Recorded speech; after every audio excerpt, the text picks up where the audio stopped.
No ha trabajado usted. Exactamente. Oiga. ¿Cómo está, Julio José? Buenos días.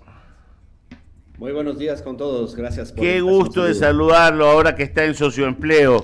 Ya dejó de ser ministro, entonces debe estar más tranquilo, ¿verdad? Sí, de vuelta al tema privado, a la academia, a lo que hacía antes también de ir al ministerio.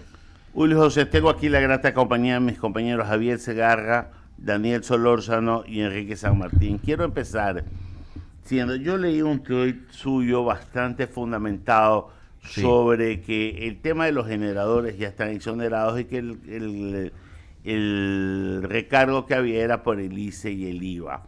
Si bien es cierto, esto alivia en cuanto al precio, que es uno de los factores, pero otro de los factores es la velocidad con que se lo pueda traer y las facilidades que dé quien deba de darla para que esto llegue inmediatamente y se ponga al servicio del país. Entonces, ¿quién los puede proporcionar? ¿Qué tanto ayuda a amainar esta época del oscurantismo que estamos viviendo y que nos tiene ya hinchadas las ¿Qué manos cosa? ¿De de qué? tanto prender y apagar Yo pensé que interruptores? tanto orar, de tanto No me poner entienda forzado. mal usted. Ok. Julio José, discúlpeme todo esto, pero en verdad que ya estoy caliente. Sí, eso es una situación que complica a todos, que enerva, que frustra, ¿no es cierto?, que genera incertidumbre. Y eso creo con los empresarios, las empresas con las que uno conversa, ¿no es cierto?, con las que uno trabaja. Yo soy miembro de algunos directorios también, ahora después de ser ministro, y lo que se siente es una frustración, ¿no? Y es no solo la crisis energética, sino que se va ya sumando a las otras crisis más estructurales que tenemos de largo plazo del Ecuador, evidentemente a la crisis que se siente desde el punto de vista de los mercados, del consumo, a la crisis de inseguridad. Entonces, el Ecuador y el ecuatoriano en general está en una situación bastante pesimista, podemos decir, ¿no es cierto? Bastante lúgubre y evidentemente, haciendo el símil, bastante apagada. En línea con lo que usted menciona, yo saqué un tuit durante el feriado, digamos, ¿no? Solamente para tratar de aclarar, yo no estoy ni en la oposición, no tengo ningún interés político, yo ya dejé mi cargo en el ministerio, soy exministro, pero me parece que es importante que todos entendamos bien hacia dónde tenemos que caminar y que las cifras sean las adecuadas y que las acciones abonen, digamos, en ese sentido.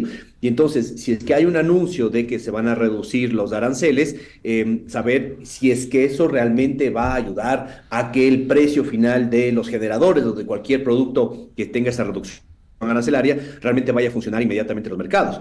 Y lo que vimos es que el COMEX saca el día jueves de manera bien intencionada, digamos, una reducción de aranceles, pero esa reducción de aranceles no va a ser efectiva. ¿Por Ah, qué? caramba.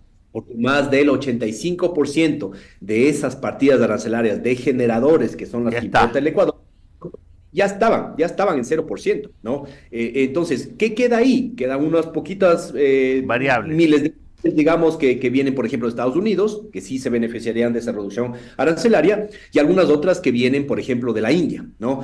Pero la gran mayoría que vienen de países europeos, específicamente también de Inglaterra, que ya no está en la Unión Europea, pero con el cual ya tenemos un acuerdo comercial desde hace 3 años en vigencia, y finalmente la gran mayoría que vienen de China, tenemos un acuerdo comercial desde inicio del año que se aprobó, como todos ustedes saben, ¿no? Entonces, yo lo que propongo ahí es simplemente ser sensatos, ser honestos, ser francos con respecto a lo que realmente funciona y qué es lo que mueve la aguja en un momento en el que todo el mundo está esperanzado en cualquier comunicación del lado del sector público y ese tema específico de aranceles no mueve la aguja.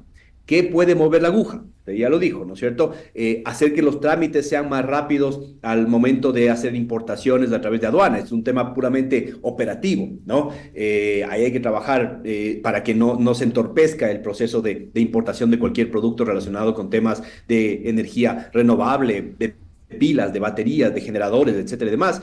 Y lo otro, evidentemente, hay que cumplir con la reducción anunciada del IVA para esos generadores, que también tuvo el aumento del IVA que conocemos todos, ¿no es cierto?, del 12 al 15%. Y el último elemento es el ISD.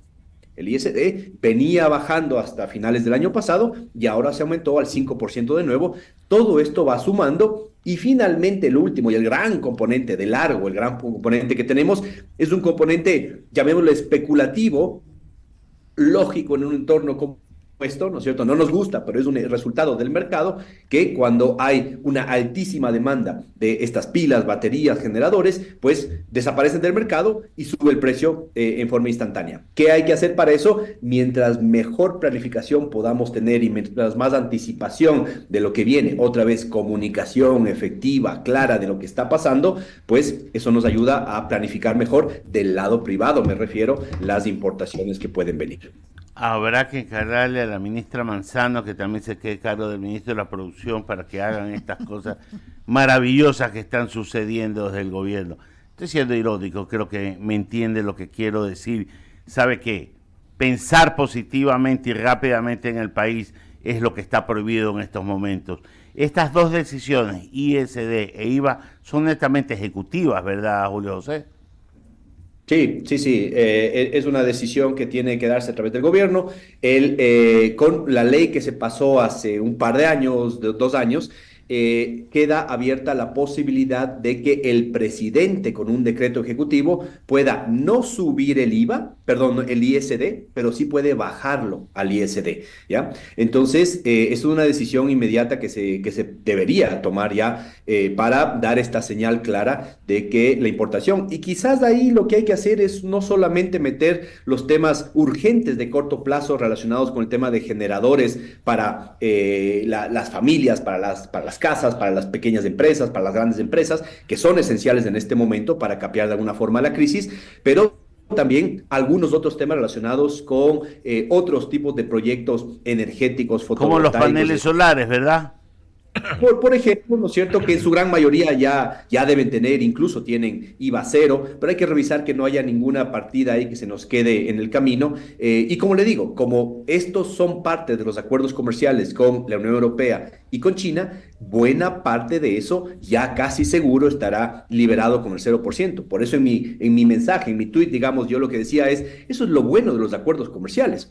Incluso a quienes pueden estar en contra, digamos, de la importación, de la liberalización, nos beneficia porque no depende de que el gobierno tenga o el espacio fiscal o que se reúna un cuerpo colegiado como el COMEX para decidir nada, sino simplemente depende de que se haga la importación o que se haga la exportación en lo que corresponda, digamos, ¿no? Pero en este caso es bastante rápido. Por eso sirven los acuerdos comerciales y dicho de paso, uno que tenemos que apurarlo rápidamente es el acuerdo comercial con Corea, porque buena parte también de los productos energéticos, renovables, generadores incluso, también vienen de Corea y ahí sí estamos pagando un arancel, ¿no? Que podría estar ya en cero si es que avanzamos rápido con eso que ya fue negociado hace un año y medio. Julio José, usted antes de estar en la cartera de la producción estuvo en la Asociación de Bancos Privados y quiero apelar a este conocimiento porque hoy por hoy la banca debería tener un papel gravitante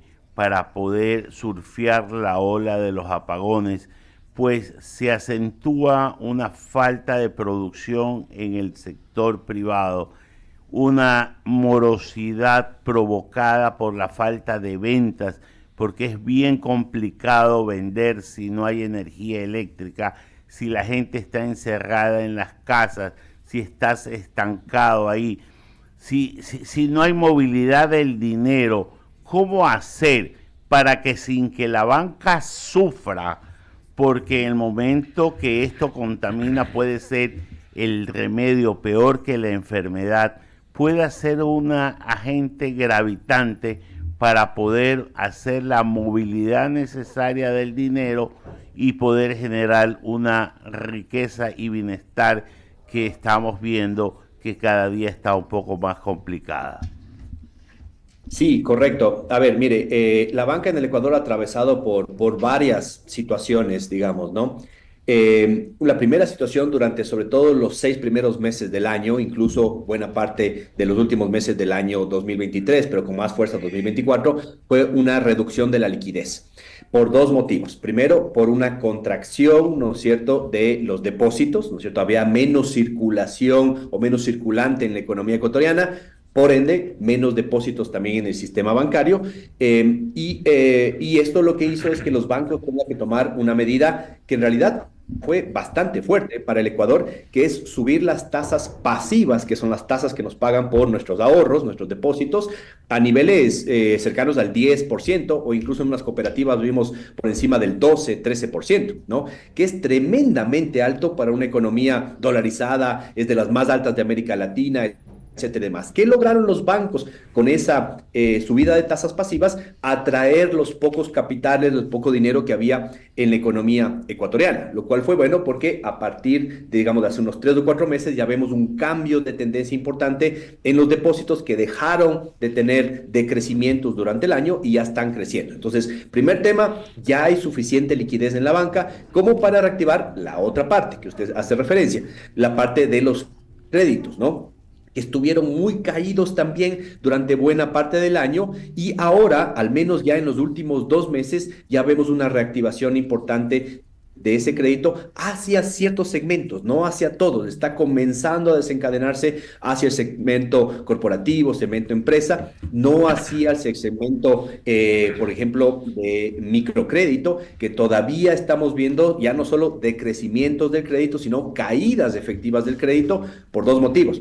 Primero, porque el riesgo y la morosidad en ese segmento está creciendo mucho, caída de ventas, alza de costos, inseguridad, apagones y demás, está afectando sin duda al sector microeconómico o microproductivo en el Ecuador, y los bancos evidentemente tienen que tener cuidado con ese riesgo exacerbado que se está dando ahí, pero sí estamos viendo un poquito más de flujo hacia el sector corporativo, podemos decirlo, empresas grandes e incluso hacia las medianas. Ahora, ¿qué se puede esperar? Hay una reducción de la tasa de la Fed, eso hace que conseguir plata en el exterior vaya a ser cada vez un poquito más barato para el sistema bancario. En contraposición, quizás no vamos a tener una mejora muy fuerte del tema del riesgo país, lo cual hace que igual conseguir dinero afuera va a seguir siendo caro, pero la perspectiva es de que en el mediano plazo la banca pueda ir haciendo que el crédito fluya. Y una segunda buena noticia que espero yo se comience a ver en los próximos meses, reducciones de las tasas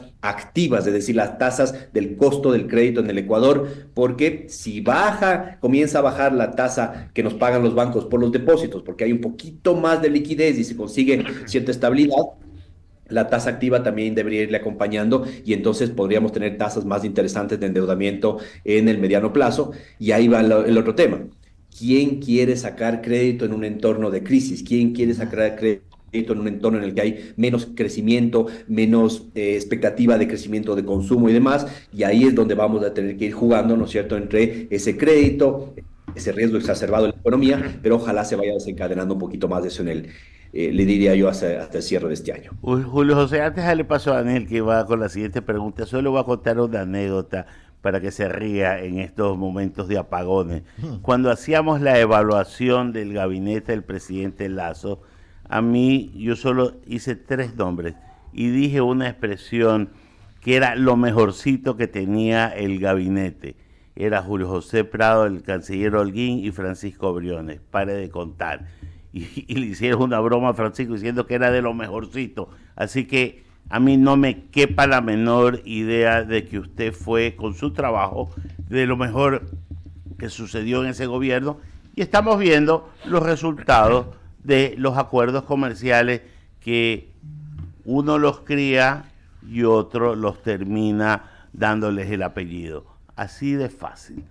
Daniel, te paso. Gracias. Conversamos con Julio José Prado, exministro de Comercio Exterior, Inversiones y Pesca de la administración de Guillermo Lasso. Julio José, ¿qué sectores están siendo afectados respecto a ya compromisos que tienen con TLC firmados con varios países? ¿Qué sectores específicamente están siendo afectados en cuanto a su producción que no pueden cumplir los contratos de provisión de productos debido a los apagones? A ver, si es que hablamos específicamente del caso China, ¿no es cierto? Nuestro TLC más cercano, digamos, en el caso del camarón, ¿no es cierto? o del banano o los productos frutas, ¿no es cierto?, que son el buen grupo de exportación. Digamos, no hay una afectación todavía directa relacionada, ¿no es cierto?, u oportunidad u afectación relacionada directamente con el TLC, porque en realidad ha pasado menos de 6 meses desde que entró en vigencia el acuerdo comercial. Ahora, le puedo llevar esto directamente al tema del camarón. Camarón ha tenido un año y medio prácticamente bastante complicado. Primero, por un problema de sobreproducción, ¿no? Sobre todo durante la primera etapa de este año, sobreproducción y una caída de las importaciones desde China, ¿no? Una caída importante de las importaciones desde China que generó menos consumo en China, sobreproducción en el Ecuador, lo que hizo que caiga el precio del camarón en el mercado local, ¿ya? Ok. Entonces, eso lo que ayuda el acuerdo comercial es darles estabilidad de largo plazo para que vaya bajando el arancel, sea más competitivo, así como en otros productos, ¿no? Ahora lo que le está pasando al camarón, directamente por hablar de este sector muy importante en la economía ecuatoriana, es que va a comenzar a pasar quizás incluso lo contrario, que como hay reducción, ¿no es cierto?, de horas laborales, hay un aumento de costos, que ya lo estaba sintiendo el sector por temas relacionados con la inseguridad, etcétera y demás, pero ahora le sumamos el costo de mantener la cadena de frío, la electricidad, que en el sector camaronero es esencial para mantener la calidad del camarón ecuatoriano, el mejor del mundo, pues lo que puede comenzar a suceder es que tengamos una reducción de la producción. Y ahí sí no logremos abastecer en forma adecuada al mercado internacional, no solo China, sino Europa, Estados Unidos y demás, ¿no? Y eso puede generar un aumento de costos. En general, ¿qué es lo que vamos a ver en las empresas durante este año? Y sin duda en la última parte del año, una reducción de los márgenes de rentabilidad. Ok. Hay muchos sectores, yo tengo los datos del SRI, por ejemplo, en el primer semestre de este año volvimos a rojo, ¿no es cierto?, a caída de ventas reales, ya caída de ventas, ¿no es cierto?, en negativos las ventas, volvimos de 13 sectores que reporta agregados del SRI, perdón, de 15 sectores, en 13 había caídas de ventas. Entonces, eso es lo que estamos sintiendo en este momento. Ok. Es decir, eh, todavía no hay un impacto. Esperemos que sea, veamos cómo transcurren los meses, pero esta de la crisis energética va para, ya han hablado de que va hasta marzo del 2025. O sea que a la larga sí va a haber un impacto en todo esto de las exportaciones. Me imagino yo que los exportadores están tratando de tamizar y valorar y sobre todo priorizar el hecho de poder cumplir. Ahora, eh, hablaba usted de que los generadores tenían aranceles ceros ya desde alguna, en la administración pasada se estableció eso. Eh, la pregunta es, ¿cuánta cantidad de generadores se necesita para cubrir o para tratar de satisfacer la demanda de las grandes ciudades? Estoy hablando de las grandes ciudades, ya, para cubrir un poco lo que el gobierno ha dicho, la autogeneración. O sea, yo entiendo de autogeneración solo a través de estos generadores. ¿Cuál es el nivel, o mejor dicho, cuál es no sé si usted tenga en su memoria o en sus archivos, cuántos generadores importó Ecuador el año anterior? Porque ya había apagones, ¿ok? ¿Y cuánto se prevé que suba la demanda de importación? Mm. A ver, primero permítame completar en la primera parte de la pregunta, ¿no es cierto? El tema de exportaciones. Sí. Mire, por ejemplo, tenemos información hasta el segundo trimestre de este año, comparado con el primer trimestre, de qué ha pasado con las exportaciones. Y prácticamente tenemos en casi todos los sectores una caída de exportaciones del punto de vista del valor unitario, es decir, Ok. estamos exportando más volumen, ¿no es cierto? Estamos tratando de exportar más volumen en todo, en enlatados de pescado, en manufacturas de metal, en Pero a algunos menos tipos, costo. pero claro, menos precio, digamos, ¿Y por menos qué? valor. Nos están, bueno, porque el mercado internacional, ¿no es cierto?, no ha estado Ok. pagando esos productos al precio que queremos. Segundo, ha habido en ciertos sectores durante el año 2023, inicio 2024, una sobreproducción en algunos segmentos, caso del camarón que comenté Ajá. antes. Y segundo, para poder seguir siendo competitivo, y este es el dato más importante en el tema de exportación para poder seguir siendo más competitivo, lo que tenemos que hacer es vender a menos precio, ¿no es cierto? Y entonces esto es lo que nos permite mantenernos en el mercado internacional, pero el costo de mantenerse en este mercado internacional con todos los costos más altos que tenemos Sí. en el Ecuador es que tenemos que vender a precios menores. Entonces, fíjense lo que está pasando en el Ecuador, ¿no? Hay un aumento, perdón que haga una digresión No, no, rapidita adelante, de lo adelante. que hablábamos, pero en el tema de inflación, pensábamos que con el aumento del IVA, la inflación al consumidor, el IPC, iba a ser mucho más alta. No fue así. Hubo un remote inmediato después de que se subió el IVA del 12 al 15%, un mes, el índice de precios del consumidor subió e inmediatamente cayó y cayó muy fuerte y sigue bastante bajo en realidad. ¿Qué se mantuvo alto? El índice de precios al productor, el IPP. Ese sí subió por encima incluso del IPC en varios sectores y varios productos. ¿Qué significa esto? Que el productor, el empresario, no pudo trasladarle al consumidor el IVA adicional y tuvo que retroceder en su estrategia de precios, digámoslo así, Ok. y lo que está sucediendo ahora es que subió el costo de producir, el índice de precios al productor ha subido, pero no tenemos un precio más alto, lo cual está haciendo otra vez que los márgenes sean mucho más apretados, ¿no? Y Ajá. con respecto a la segunda parte de la pregunta, lo que vemos es que el aumento, no tengo el dato exacto, pues se puede sacar seguramente en el Banco Central, pero no lo tengo en este momento, de cuántos generadores se importan, pero se puede pensar que vamos a tener un incremento muy fuerte de la compra de generadores, pero hay un tema que tenemos que tener todos en cuenta. Hay varias empresas, corporaciones, quizás universidades, grandes proyectos que pueden tener, ¿no es cierto?, en el sector comercial, los diferentes shopping centers, los malls, etcétera, y demás, centros Sí. comerciales que pueden tener plantas y ya están planificadas sus plantas quizás desde hace mucho tiempo, ya están amortizadas. Pero ¿cómo hace una industria, por ejemplo, que requiere calentar sus hornos a niveles altísimos, ¿no es cierto? ¿Cómo hacen la industria camaronera, la industria pesquera, la industria que depende de la logística y de la cadena de frío para mantener esas temperaturas o muy bajas o muy altas durante 10 horas? Es imposible.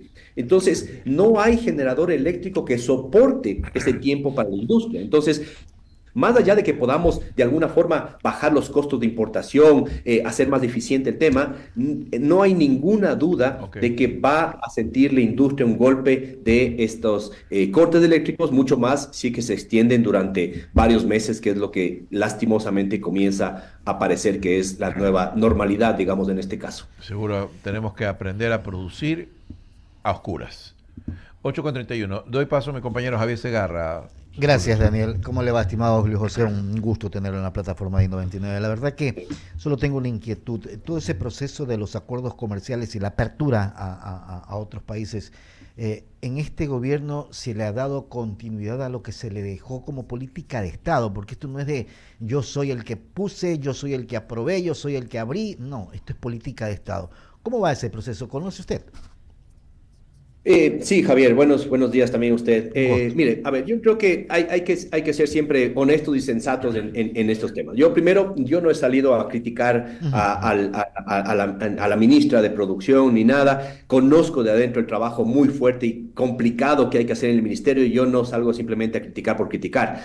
Se ha continuado con la política de apertura Qué comercial, bueno. de estrategia. Muchas de las conversaciones que se tuvieron, por ejemplo, con Panamá, con República Dominicana, con Canadá, con Corea, se han mantenido, pero sí creo que hay que darle mucha más velocidad, Javier. O sea, es cierto que se mantienen las conversaciones, pero no al ritmo y la velocidad que se requiere, ¿no? Le pongo un ejemplo, el caso de Corea. Se acaba de cumplir hace 2 días un año desde que el ministro Daniel Legarda, ¿no es cierto?, que fue quien negoció los Ujú. acuerdos comerciales como viceministro cuando yo fui ministro, fue a Corea para poder firmar ya lo último que faltaba con respecto a la negociación. Los textos están listos, publicados, se habían traducido, ¿no? Al coreano, al español y al inglés, estaban en ese proceso, ya están listos. Ha pasado un año y todavía no tenemos ni siquiera una fecha cercana de cuándo vamos a poder hacer ya la Increíble. firma formal de ese acuerdo comercial. Lo que hay que hacer es ratificarlo. Ya es Claro. una decisión política entre los dos países.